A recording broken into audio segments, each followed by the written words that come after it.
जय जगन्नाथ शुभ सकाळ। आज सकाळु सकाळु पाग थिला किछि मेघुआ मेघुआ पाग को हल्का हल्का वर्षा भी पकाउथिला। आउ जेहेतु मो अनुगुळर झियो सेति पई मो कथा मझिरे किया किरा हेतका एमति कि अनेक किछि कथा वीडियो मझिरे कहिदि। मु सब बेले सत चेष्टा करे कि गाँर मजामस्ती सहित गाँर जीवन शैली आपण मानक सहित शेयर करबा पई।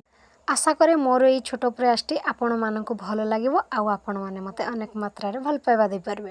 सकाळर सब कार्य सारी बासन माजी मध्य मु आनी बासन को रखी देइथिल। हाथ रे छोट टसलाटिए धरी मु बारी पल्ली आम पुआळ भाडी। वर्षा दिने जदि पुआळ आउ नडा घरे छतु न फुटिबो ताकू कोन गाँर मजा कुहाजिबो।